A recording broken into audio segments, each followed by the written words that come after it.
gestionnaire d'applications, comment accéder déjà à toutes les applications de la plateforme qui sont installées. Vous avez par défaut ici un menu, c'est un menu de raccourci, si vous voulez, ça vous permet d'accéder rapidement à certaines applications que vous aurez précédemment placées ici.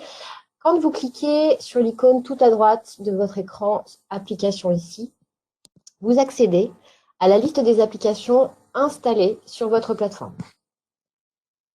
Mais en tant qu'administrateur, vous avez une autre visibilité sur la gauche. Ici, vous voyez, vous avez deux onglets. Donc, l'onglet sur lequel vous arrivez, qui est en surbrillance, c'est Applications, la liste des apps installées. Deuxième onglet, c'est l'onglet Gestionnaire d'applications.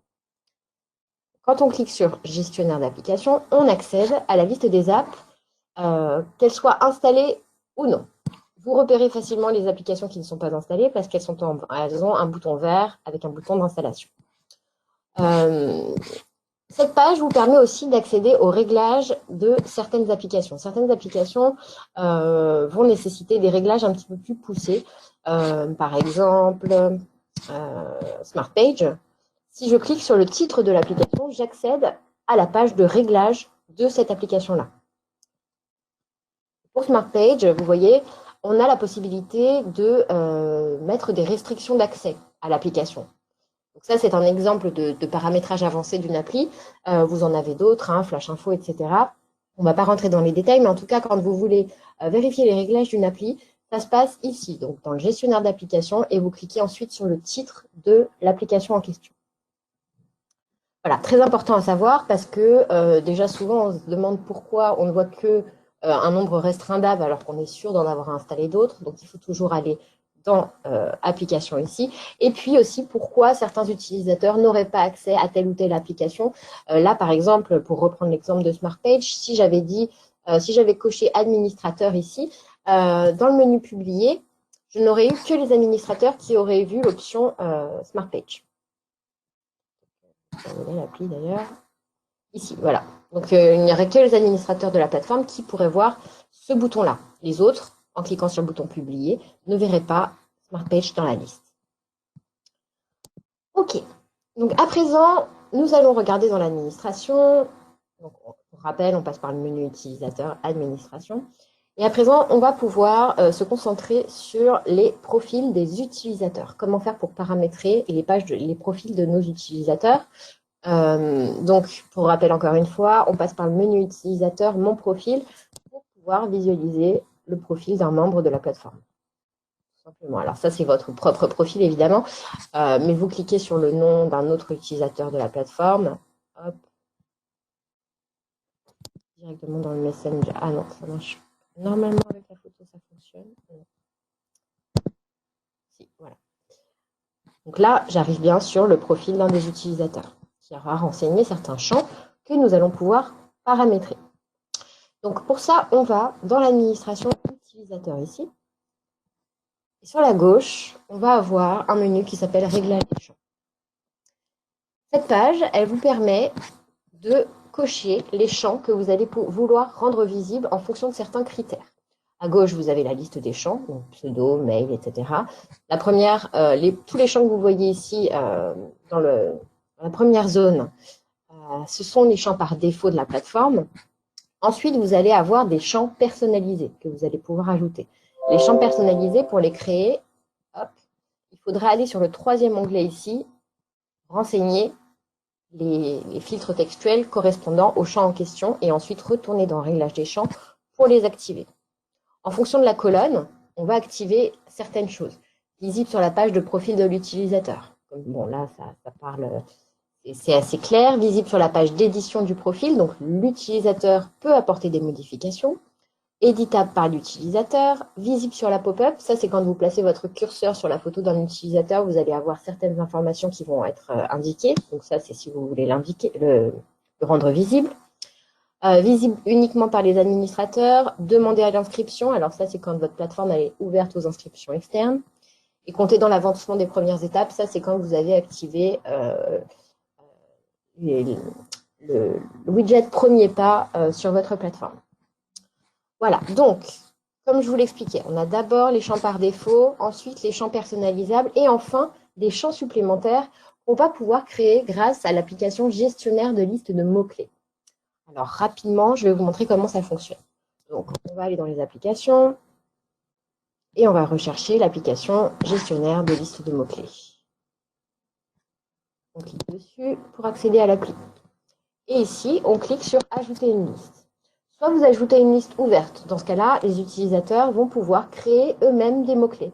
Soit vous ajoutez une liste fermée et vous paramétrez par avance des mots-clés que les utilisateurs sélectionnent ensuite. Moi, je vais créer une liste ouverte. Et là, je vais l'appeler liste mots-clés profil. OK. Comme vous voulez que ce soit une liste de mots-clés qui s'affiche dans les profils des utilisateurs, pour type de contenu principaux ici, on va sélectionner utilisateur. Le reste, vous n'êtes pas obligé de le renseigner. Obligatoire, ça c'est si vous voulez vraiment rendre le champ obligatoire. Donc les utilisateurs sont obligés de renseigner les mots-clés dans ce champ-là. Pour le reste, vous n'avez pas besoin d'y toucher. Vous cliquez ensuite sur Enregistrer.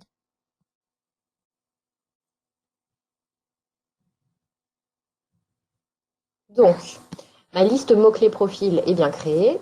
Donc à présent, je retourne dans mon administration utilisateur. Ici, réglage des champs. Et là, je retourne tout en bas, du coup, pour les mots-clés supplémentaires et je recherche ma liste de mots-clés. Et elle est bien visible ici.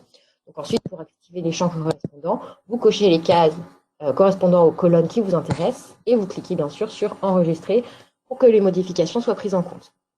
Ce qui est important, du coup, à savoir, c'est que vous avez effectivement des champs par défaut sur les plateformes, mais vous avez la possibilité d'en ajouter des supplémentaires. Voilà. Ensuite, donc, de retour dans l'administration utilisateur. Comment faire si un de mes utilisateurs n'arrive pas à accéder à la plateforme? Alors, on va avoir plusieurs méthodes. Déjà, dans un premier temps, il va falloir que l'utilisateur essaie de réinitialiser son mot de passe. Parfois, il arrive que les membres d'une plateforme ne reçoivent pas le mail de réinitialisation parce qu'il y a un bloqueur sur leur boîte mail, parce que c'est tombé dans les spams, etc., etc. Bref, il arrive parfois que l'accès soit impossible, l'utilisateur a oublié son mot de passe, il n'arrive pas à le réinitialiser. Vous, en tant qu'administrateur, vous allez pouvoir l'aider. Donc pour faire ça, c'est super simple. Vous allez cocher la case devant son pseudo et dans le panneau de droite, choisir une action, courriel de mot de passe. Et du coup, vous allez pouvoir renvoyer immédiatement le courriel de mot de passe. Si malgré ça, l'utilisateur ne reçoit toujours pas le courriel de réinitialisation, vous avez une dernière option qui est possible, c'est en cas d'extrême urgence, on va dire. Donc, on clique sur la ligne du pseudo de l'utilisateur. Et puis ici, on va avoir des différents onglets, information, groupe, contact, et puis l'icône burger, les trois petites barres ici. On clique dessus et là, vous avez la possibilité de changer le mot de passe de l'utilisateur. Donc, vous allez lui créer un mot de passe temporaire. Ça, vous lui expliquez bien par mail ensuite que vous lui avez créé ce mot de passe temporaire, vous lui donnez le mot de passe et vous lui précisez bien qu'il faudra qu'il aille ensuite dans son menu utilisateur modifier pour modifier son profil et il pourra ensuite changer son mot de passe. Très important de rappeler ça parce que pour des raisons de sécurité, il ne faut pas que vous ayez le mot de passe de l'utilisateur en question. OK. Autre point pour ce qui est de la gestion des utilisateurs sur votre plateforme. Comment faire pour ajouter de nouveaux membres sur votre plateforme? Alors, on a un bouton qui s'appelle intitulé Nouvel utilisateur, tout en haut de l'écran à droite. Et là, on va avoir deux options possibles. Interrompez-moi si vous avez des questions ou si ça va trop vite. N'hésitez pas à activer vos micros parce que comme on n'est pas très nombreux, je peux répondre en live, il n'y a pas de souci. Donc, on a deux options pour l'import d'utilisateurs. Première option, vous avez Je me permets de vous oui, couper, puisqu'en fait, on est peu intéressé, puisque nous, on a un import de net. Malgré tout, je vois que vous enregistrez la réunion, vous avez peut-être besoin comme un support de replay. Donc voilà, mais pour nous dire que nous, on est peu intéressé par la gestion des groupes et des utilisateurs, puisque de toute façon, tout est forcé par Eudenet. Ah bah oui, effectivement, vous avez une synchro automatique en fait. Voilà. Mais il y a pas que nous. D'ailleurs, je vois que quelqu'un d'autre s'est connecté à la réunion. Donc je vous laisse. C'est pour ça que je vous laissais dérouler selon votre plan habituel. D'accord, ok. Bon, bah alors, on va faire vite. Parce qu'effectivement, il y a d'autres utilisateurs qui ne sont pas en synchro comme vous. Rapidement, du coup, quand vous voulez ajouter un utilisateur sur la plateforme, vous avez deux possibilités. Soit vous les importez un à un et vous remplissez du coup le formulaire qui se trouve sur mon écran actuellement. Donc, vous le faites à la main. Soit vous faites un import CSV. Je ne vais pas rentrer dans les détails. On a un tuto sur le site de la Jamspot Academy qui vous explique comment procéder. Pour rappel, le site de la Jamespot Academy, vous avez accès à absolument beaucoup de contenu, donc des manuels que vous pouvez télécharger, des tutos vidéo, des ateliers de paramétrage, des rediffusions de formation. Donc l'URL, c'est jamespot.ubicast.tv. N'hésitez pas à aller consulter ça, notamment pour l'import CSV, qui est simple en soi, mais il faut connaître la technique. OK. Donc à présent, on va regarder dans l'administration. Plateforme, cette fois-ci, on va regarder quels sont les modes d'accès possibles. Donc, on va aller sur l'onglet mode d'accès. Et là, on va avoir trois options possibles.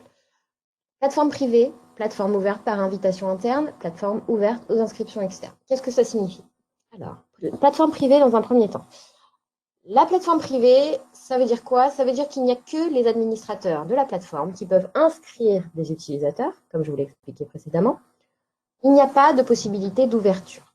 C'est comme ça, les administrateurs inscrivent et on n'a pas d'autre option. Donc, pour pouvoir être membre de la plateforme, il faut forcément s'adresser à un moment ou à un autre à un administrateur de la plateforme. Première chose. Ensuite, on a l'ouverture aux invitations internes. Donc, les administrateurs inscrivent, mais les utilisateurs de la plateforme ont aussi la possibilité d'inviter des personnes externes en envoyant un mail grâce à un module qu'on peut activer directement sur le flux d'activité. Ou alors depuis un groupe.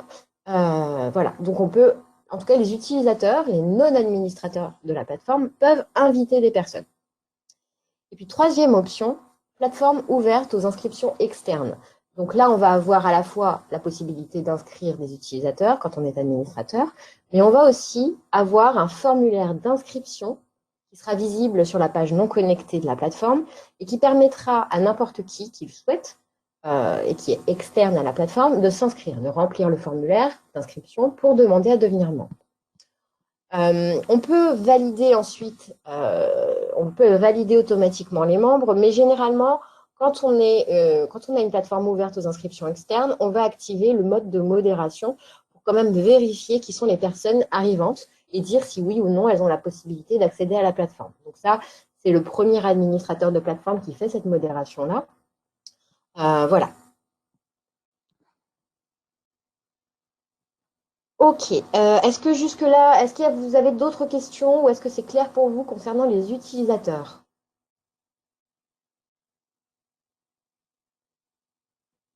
Non? Ok. C'est clair. Oui? Non? C'est clair. Ah d'accord, ok, parfait. Dernier point sur du coup l'inscription des utilisateurs. On va regarder dans l'administration plateforme toujours l'onglet courriel de la plateforme. Ici, vous allez avoir la possibilité de personnaliser le mail d'inscription. Donc le mail qui sera envoyé à vos utilisateurs quand vous les inscrirez à la plateforme. Donc là, vous voyez sur ma plateforme de test, j'en ai fait plusieurs. Vous cliquez sur le bouton plus. Enfin non, vous mettez d'abord un titre. Vous cliquez sur le bouton plus. Et là, vous allez pouvoir donc mettre un objet et puis le corps du message ensuite. Et lorsque vous allez les importer, les utilisateurs, donc je vous remonte rapidement dans l'admin utilisateur, nouvel utilisateur. Ici, vous allez pouvoir envoyer le mail de bienvenue, donc sélectionner le mail de votre choix. Donc celui que je viens de créer, c'est le mail tout en bas ici. Ok, donc à présent, on va pouvoir se concentrer sur l'organisation de la plateforme. Du coup, là, ça va intéresser un peu plus de personnes qui participent à la formation aujourd'hui. On est moins sur les utilisateurs. Alors, comment faire? Donc, on va retourner dans l'administration plateforme. Et on va parler donc des catégories. Et ce n'est pas dans l'administration plateforme, excusez-moi, c'est dans l'administration groupe. OK. En fait, vous avez la possibilité de créer des catégories de groupes sur votre plateforme.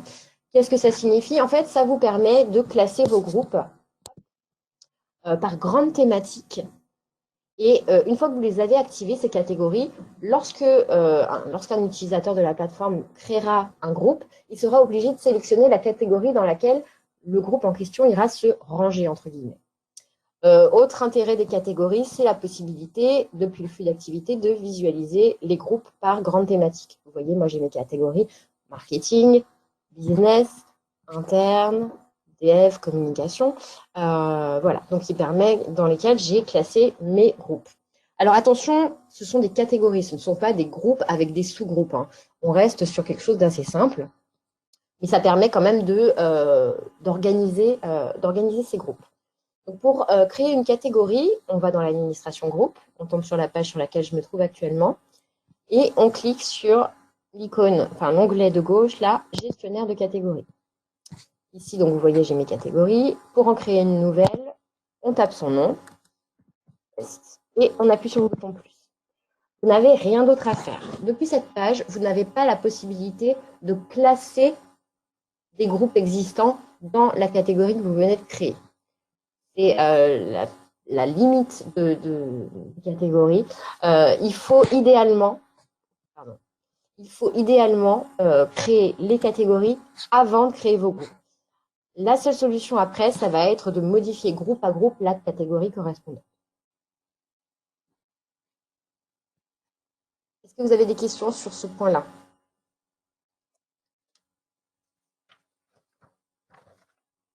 Non? Ok, on enchaîne.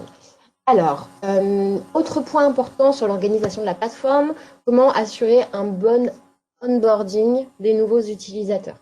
Vous allez avoir plusieurs options.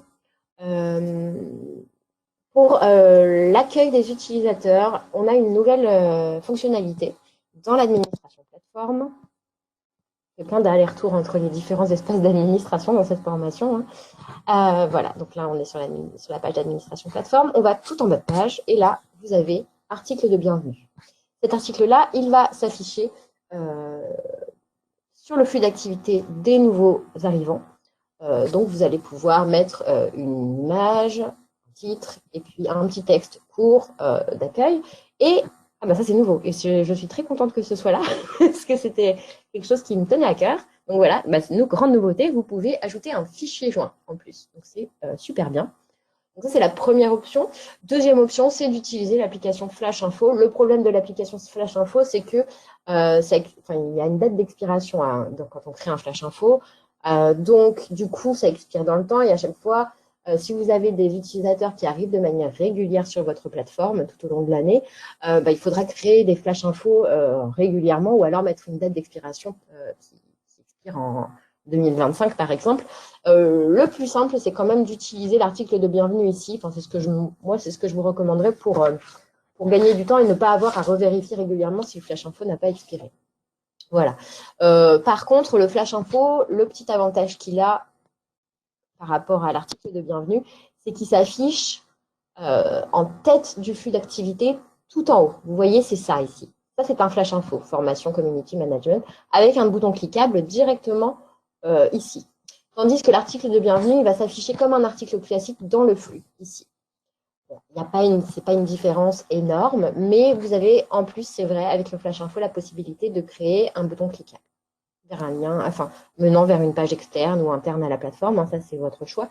Si par exemple, vous voulez accueillir des nouveaux utilisateurs et dire voici le groupe d'actualité ou un groupe d'entraide, voilà, pour pouvoir les guider un petit peu dès le départ. C'est vrai que le Flash Info a cet intérêt-là de créer avec un lien cliquable. Cependant, dans l'article de bienvenue, tac, tac, vous pouvez quand même utiliser l'éditeur de texte et puis créer tout simplement un lien en surlignant votre texte et puis en cliquant sur l'icône d'insertion de lien, ici, le petit aimant. Voilà, bon, c'est à vous de voir ce que vous préférez. Ok. Alors, dernier point très important pour cette formation, c'est la gouvernance, la gestion de la gouvernance de la plateforme. Qui peut faire quoi sur la plateforme? On a des réglages par défaut, mais vous, en tant qu'administrateur de plateforme, vous avez la possibilité de modifier ces droits. Dans un premier temps, comment faire pour modifier les droits de création de groupe? Donc, on va aller pour ça dans l'administration avancée. OK. Et ici, on va aller cliquer sur l'onglet groupe. Ici, vous allez avoir certains réglages que vous allez pouvoir paramétrer. Donc, le niveau d'accès par défaut dans un groupe, le rôle minimum pour pouvoir créer un groupe. Donc, c'est justement ça dont je vous parlais. Si vous, alors par défaut, on est sur utilisateur. C'est vrai que dans la logique de l'utilisation d'une plateforme Jamspot, on veut pouvoir permettre aux utilisateurs de créer des groupes parce qu'on est sur un réseau social et qu'on veut encourager la communication, encourager les échanges et qu'on ne peut pas deviner et anticiper tous les besoins des utilisateurs en termes de groupes. Donc, c'est bien de leur laisser la possibilité de créer des groupes. Mais pour d'autres raisons, on peut parfois vouloir empêcher la création de groupes par les utilisateurs. Et dans ce cas-là, on va dire qu'il n'y a que les administrateurs qui peuvent créer des groupes. Donc, vous pouvez changer ce rôle-là par défaut en vous rendant du coup dans l'administration avancée groupe. Ensuite, vous pouvez aussi changer la configuration des notifications par défaut. Donc, si ça porte sur toutes les publications ou uniquement pour ceux qui ont participé à la publication. Vous avez aussi ici la possibilité de gérer la fréquence par défaut des mails. On va avoir beaucoup de groupes pour lesquels les notifications vont être réglées sur fréquence par défaut. Et du coup, cette fréquence par défaut, c'est celle en fait qui se trouve là, qui s'applique à toute la plateforme. Donc là, on est sur aussitôt, donc c'est immédiat, évidemment. Sinon, vous pouvez modifier cette fréquence par défaut, dire que ce sera juste quotidien. Dans ce cas-là, on aura un mail de récap en fin de journée, ou alors toutes les semaines, donc une seule fois dans la semaine. On évite de sélectionner toutes les semaines si on est vraiment sur, si on a des objectifs de communication, d'échange, et on veut, motiver les utilisateurs à s'investir dans la vie de la plateforme, parce qu'un seul mail par semaine, c'est un petit peu restreint pour les inciter à venir sur la plateforme. L'intérêt des mails, évidemment, hein, c'est qu'on peut aussi, ça permet aussi de faire venir les gens. Donc, voilà, ne pas négliger ça. Voilà. OK. Ensuite, deuxième point, comment changer le premier administrateur de plateforme? Donc, pour ça, on reste dans l'administration avancée et on va aller dans l'onglet utilisateur. Et ici, vous avez la possibilité de choisir le premier administrateur de plateforme. Ici, hein, administrateur de plateforme, donc là c'est Mathilde. Qu'est-ce que le premier administrateur de plateforme peut faire de plus qu'un administrateur lambda? Pas grand-chose, pour être honnête avec vous. C'est surtout sur les plateformes avec une modération, donc les plateformes ouvertes aux inscriptions externes. C'est le premier administrateur de plateforme qui va faire cette modération, qui va recevoir les mails lui disant « Attention, il y a une personne qui vient de s'inscrire, est-ce qu'elle a le droit ou non d'accéder à la plateforme ?» Donc, c'est cette personne-là qui va recevoir ces mails-là. Mail pour les retours, ça c'est au niveau, que je vous dise pas de bêtises, ça c'est quand vous allez contacter l'administrateur de la plateforme ou que vous répondez à un mail de notification. Donc, c'est cette personne-là qui recevra les mails en question et qui pourra répondre. OK. Alors ensuite, vous avez la possibilité de modifier la politique de sécurité des mots de passe. Donc, ça se passe ici. Alors moi, sur ma plateforme de test, j'ai mis que les mots de passe n'expiraient jamais, mais pour des raisons de sécurité, vous pouvez demander à ce que les mots de passe soient modifiés par vos utilisateurs à la fréquence de votre choix. Dans ce cas-là, ils recevront un message d'alerte leur disant « Attention, il faut modifier votre mot de passe ». Donc, vous avez le choix, hein, mensuel, trimestriel, semestriel ou annuel. Et ensuite, vous allez choisir les critères de sécurité. Donc, est-ce qu'il faut des majuscules? Est-ce qu'il faut des caractères alphanumériques? Est-ce qu'il faut des caractères spéciaux? Vous pouvez aussi choisir un seuil de blocage de compte. En fait, c'est le nombre d'échecs de tentatives de connexion autorisées avant la désactivation du compte. Alors là, c'est un petit peu dangereux, un peu plus dangereux, je dirais. Faites attention à ça. Donc vous allez. Bon, après, si on est sur 6 fois ou 9 fois, bon, généralement, les gens laissent tomber avant quand même, surtout sur 9 fois. Mais si c'est 3 fois, c'est un peu plus délicat. Vous pouvez aussi sélectionner un nombre de caractères minimum pour le mot de passe, donc sur une longueur de mot de passe ici. Et puis vous pouvez tester la configuration ensuite ici. OK. Au niveau de la gouvernance, on continue toujours sur la même thématique. On va retourner dans l'administration groupe. Comment faire pour changer les rôles des membres d'un groupe en masse? Alors, on va cliquer sur la ligne d'un groupe test de formation par exemple. Et là, on va avoir un deuxième onglet dans le panneau de droite, excusez-moi, qui s'appelle membres. Alors oui, là, je n'ai qu'un seul membre, donc c'est pas très parlant. On va en prendre un autre. OK. Donc, je veux changer les rôles de 2 utilisateurs, Nathalie et Blandine. Je coche les 2 cases devant les pseudos des utilisatrices. Et tout en bas, vous voyez, modifier les membres du groupe, niveau. Et bien là, je décide de les passer à administratrice. Et je clique sur OK. Et c'est immédiat. OK. Dernier point important, les conditions générales d'utilisation. Vous allez avoir la possibilité de soumettre à nouveau les conditions générales d'utilisation de votre plateforme si vous avez fait notamment une mise à jour des CGU. Comment faire donc du coup pour que la pop-up des CGU avec le message d'acceptation soit affichée sur l'écran des utilisateurs lors de leur nouvelle connexion. Donc pour ça, on va dans les applications, évidemment, et puis on va aller dans le gestionnaire d'applications et on va rechercher l'application CGU. On va pouvoir y accéder. Je vais pouvoir la rechercher comme ça. Ce sera plus rapide. Je ne la vois pas. Validation des CGU. OK. Je clique dessus. Activer l'application. Et là, vous avez un bouton redemander la validation. Si vous cliquez dessus, hop, il va y avoir une mise à jour qui va être faite. Et du coup, la validation des CGU sera redemandée. Dans l'administration,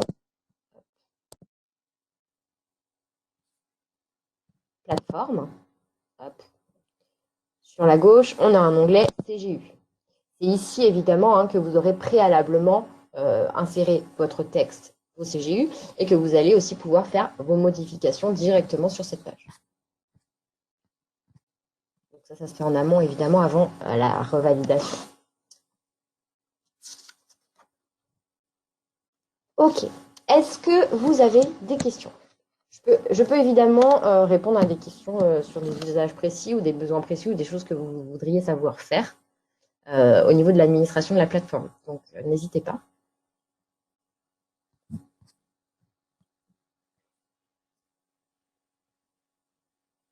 Alors, il y a un message dans le chat. Est-il possible de mettre plusieurs administrateurs? Sabrina. Oui, évidemment, bien sûr.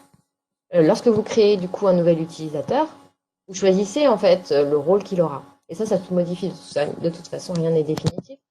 Quand vous faites nouvel utilisateur, du coup ici, hop, vous choisissez son niveau. Donc administrateur, utilisateur restreint.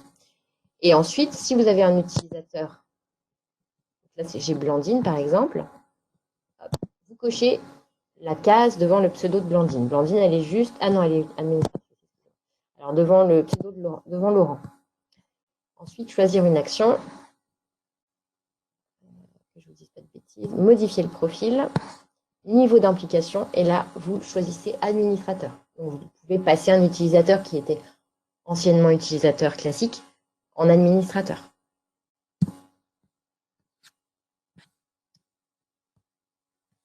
Est-ce qu'il y a d'autres questions ?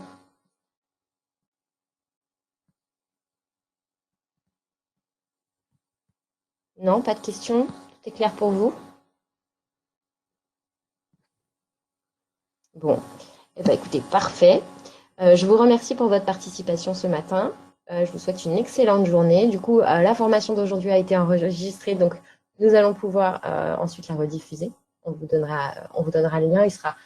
Elle sera évidemment publiée sur le site de la Jamspot Academy avec l'URL que je vous ai donné tout à l'heure. Alors, j'ai une Bonne petite question. journée. Ah, du coup, Oui. dites-moi. Oui, je pensais que les questions portaient voilà, sur ce qu'on vient juste de voir. Et en fait, j'ai eu une question sur quelque chose qu'on a vu un petit peu plus tôt. En fait, sur un profil utilisateur, on a vu qu'on pouvait ajouter un champ de mots-clés. Et donc, nous, on l'a fait. Et dans le gestionnaire de mots-clés, on a dit que le groupe de mots-clés était utilisable sur les utilisateurs, comme vous l'avez fait, mais également Ouais. sur les articles. Donc maintenant, lorsque Ouais. je publie un article, je vois bien que je peux ajouter un mot-clé. Et on l'a mis aussi sur les groupes. Et alors là, on ne voit pas l'effet en fait que ça a sur les groupes, à quel endroit on peut utiliser la notion de mot-clé sur un groupe. Alors, ça, c'est parce qu'il faut vous rendre dans l'administration plateforme. Hop, mise en page, onglet mise en page sur la gauche. Ici, groupe. Et là, il va falloir activer nuage de mots-clés. Alors, je ne sais pas où elle est sur ma plateforme de test, mais vous avez un bloc en fait qui s'appelle nuage de mots-clés, quelque chose comme ça.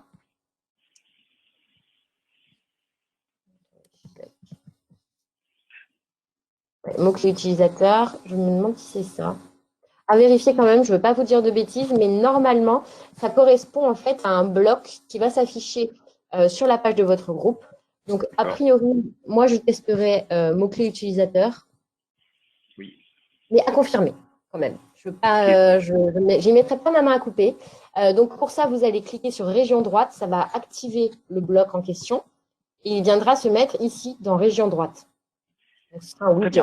Du coup, vous allez avoir un nuage de mots-clés avec certains mots-clés qui seront dans une police plus importante en fonction en fonction de la récurrence du mot-clé dans le groupe. Vous voyez ce que je veux dire? Voilà, tout simplement. Mais à vérifier. C'est noté. Si vraiment ça ne fonctionne pas, n'hésitez pas à faire une demande de support sur écosystème. Je ne manquerai pas. Merci. Dernier point important d'ailleurs, un petit rappel pour tout le monde, les demandes de support du coup se font sur écosystème, mais vous avez aussi, grâce dans le groupe administrateur de plateforme, accès à toutes les nouveautés produits, les mises à jour, etc. Enfin, on essaie de communiquer au maximum dans ce groupe-là pour vous informer. Voilà. Écoutez, je vous souhaite à tous une très bonne journée du coup, et je vous dis à très bientôt. Merci pour votre participation.